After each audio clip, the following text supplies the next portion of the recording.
Many players in our team are currently wanted, which could see us completely overhaul the team. I'm still unsure about Barbosa as he seemed to stop scoring goals, although the interest in him is quite weak, so I might just have to keep him anyway. I possibly want to think about changing his role and bringing in a secondary striker to help us score more goals. Looking at squad management, Crespo's contract is up, but I'm happy to keep him if he accepts a lesser role and a lot less money, but it seems like he still wants to start every game.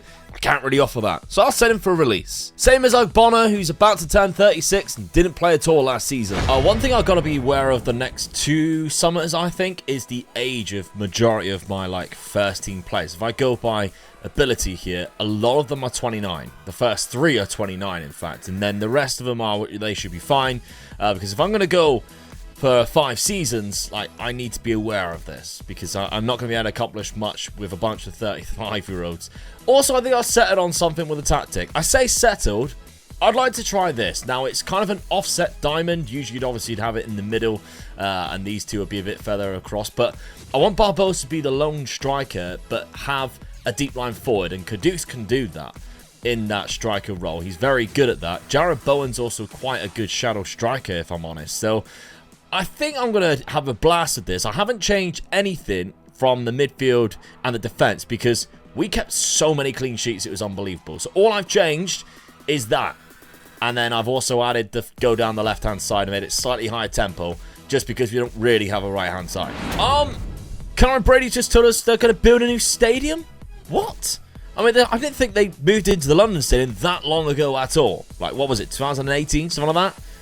But because of bigger crowds and high demand for tickets for the home matches, we need a bigger one, or to be confirmed. Bournemouth were relegated, and I very much like their centre-back Zabarnyi, but not willing to pay £60 million, so I'm trying to stir things up by making an inquiry. Villa couldn't do what West Ham could in beating Fiorentina in the European final, though. I also hired an intermediary to sell Cornet, and Leeds have come back with a cracking little offer. The inquiry to Bournemouth was dismissed, but the player seems flattered that he wants to impress me. I feel like he's flirting with me now, and I'll tell you what, I like it. Some notable manager movements happened in that first season too, with De Zerbi, Eddie Howe, Big Ange and Arteta being the most surprising departures. Bringing in some huge names too, like Ruud van Nistelrooy, Valverde, Hansi Flick, Diogo Simeone, Shevchenko and even Wazaruni. And speaking of departures, Cornet leaves and gives us more in our transfer kitty. I noticed Danny Ings was wanted by Bournemouth, who can't quite make up the funds yet to buy him, so I thought I would be smart and put an offer in for Zabarnyi, whilst also offering up Danny Ings as part of the deal.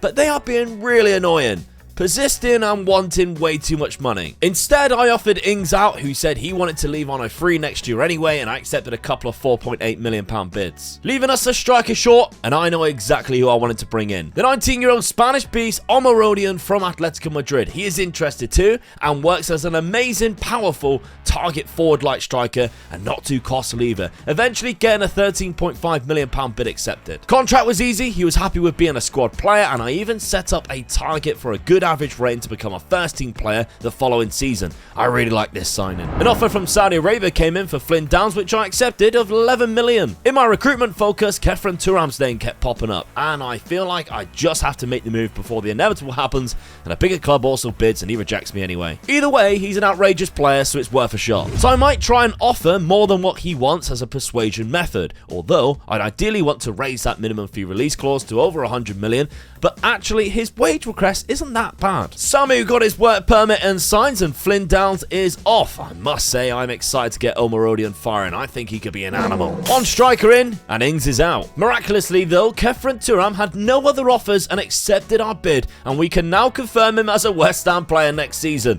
and he improves our midfield massively. So I've got about £16 million left with a good enough wage budget as well. I just don't know where I need to spend it right now. If I look at my tactic, I'm kind of happy to set up like this at the start of the season. Let's just have a look at my best 11, which I don't really agree with, but we'll just rock with it anyway and just see what it's like. I think I either need a better centre-back or a better left-back. Maybe goalkeeper. I think I'm all set. Midfield, I am strong. I think that could be the positions here. Emerson isn't too bad. Obviously, I bought Ito for that left-back role as well, but he can play centre-back quite well. But do they need an upgrade? if I'm to take it to the next step.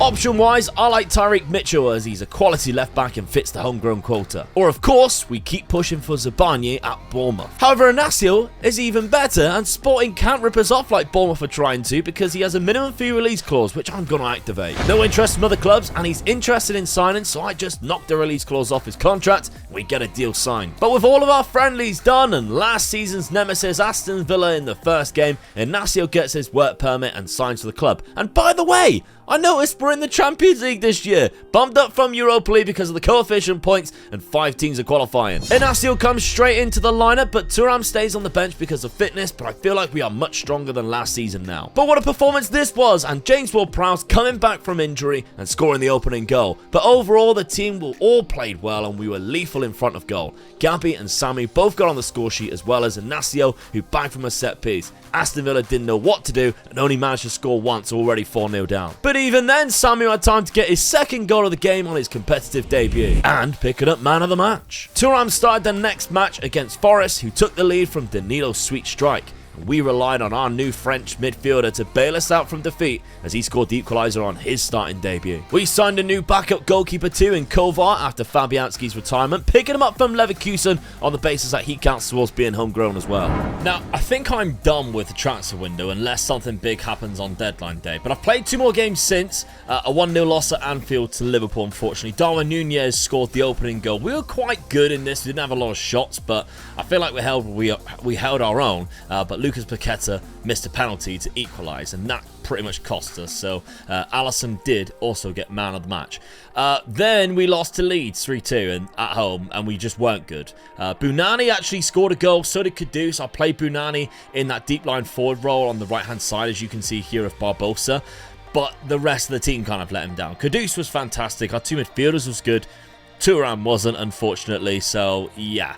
A bit of a bad loss there to Leeds United. So we go into September with Manchester United in our first game, but we've been given our Champions League fixtures. So I think it's quite exciting to have a look at this and see who we've got in the Champions League. PSV, Inter Milan, Atletico Madrid, Monaco, Barcelona, Leipzig, Shakhtar and TSC. For some reason we haven't got the English team. I thought that we had to have an English team because of when you have more than 4 who qualified, but maybe there hasn't been 4 that qualified. I don't know.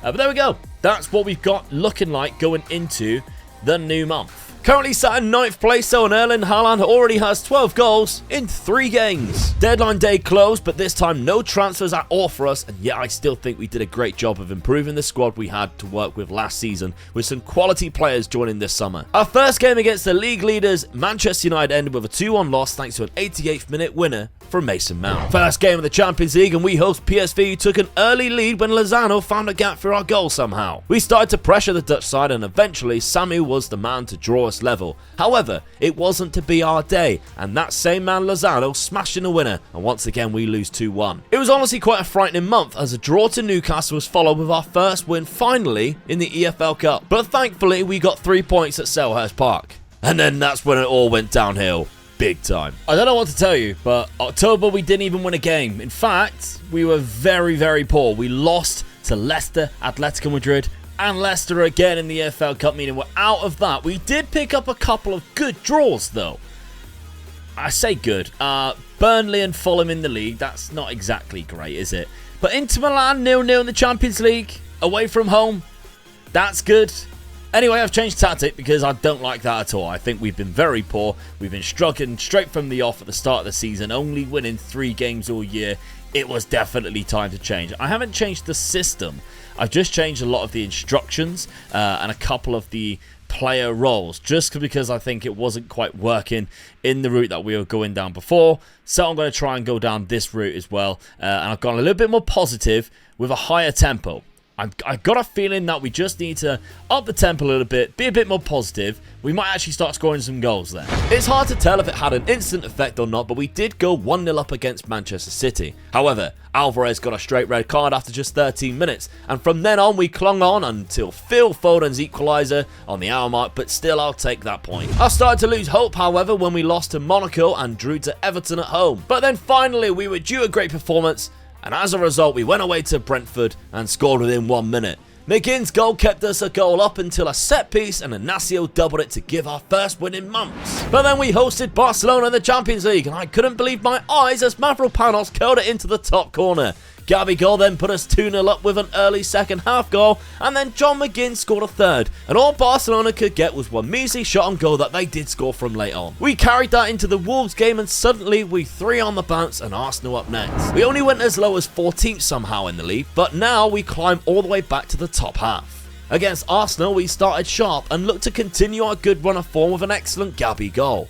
But then a controversial last man red card to Inacio threw things up in the air. But this game had everything, including a missed Arsenal penalty. Our 10 men on the field couldn't hold them off any longer though, and Santiago Jimenez levelled the score with time to play, and when a misplaced pass in midfield happened, only one outcome was happening. Arsenal stole all 3 points. But the performances didn't take a dip, and we were back to winning ways, and we were scoring a lot more goals than previously, especially Barbosa. It wasn't all wins. We drew to Leipzig despite dominating the game with more shots and 62% possession. And we didn't play well against Spurs, who destroyed us 3-1 unfortunately. But Kudus scored 2 goals in a 3-2 win at Craven Cottage. And when it was finally time for us to give someone a Tonkin, West Ham fans will be buzzing because it came at the downfall of London rivals Chelsea. We scored 4 goals to their 0, giving them just 1 shot on target all game as we completely battered their goal. Followed by a 6-2 win against Brighton, where Kudus got himself a hat-trick. The month ended with a draw to Leicester, but considering we had another 2 red cards, we will definitely take that.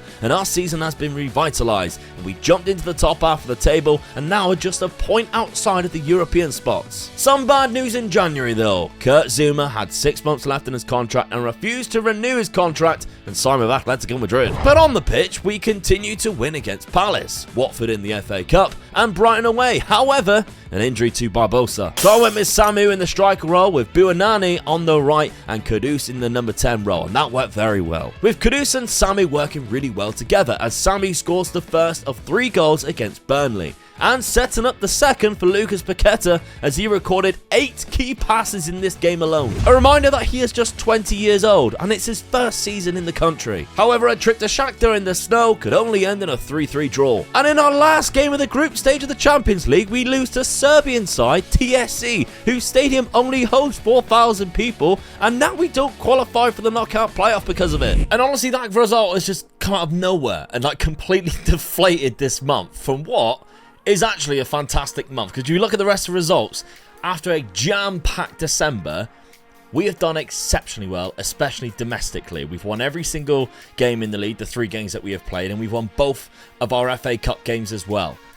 And I don't know where that's come from. We played a very good team. Some of the players actually played really well. Mohamed Kudus, 7.2.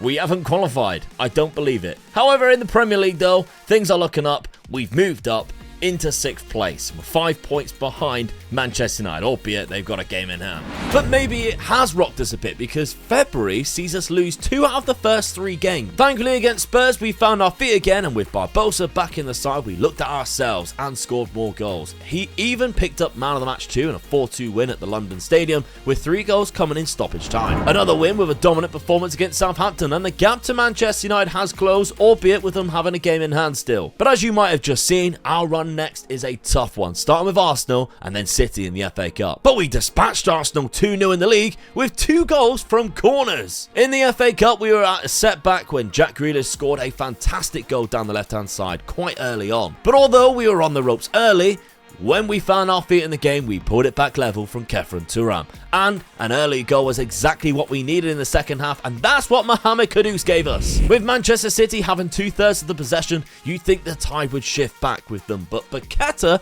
decided otherwise and made it 3-1. And with Gabigol wanting to get in on the action as well with a fantastic volley, he made it 4. All of that to be knocked out by Chelsea in the next game.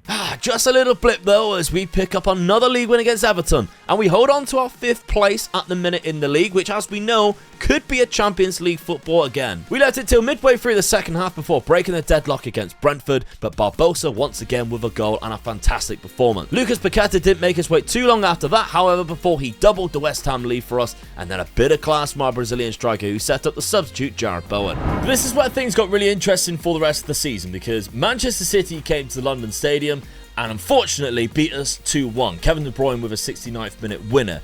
That led us into 2 away fixtures, the first one at Wolves, who scored a 97th minute equaliser after we put ourselves 2-1 up from being a goal down. Then we go straight to Ellen Road, and yet again, an 87th minute winner, we think, from Gabby Barbosa, but no, Jack Harrison with an 88th minute equaliser.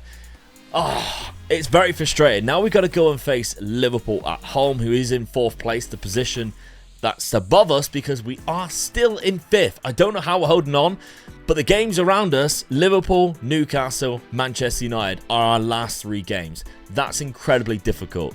All 3 teams are right near us, to be fair, than Newcastle a little bit further, but they're only 4 points behind us going into this final few fixtures. The 3 fixtures left, we could be overtaken and go down to 9th from 5th. With just 3 games left. It's ridiculous. Mohamed Kudus, by the way, has been the player of the season in any team.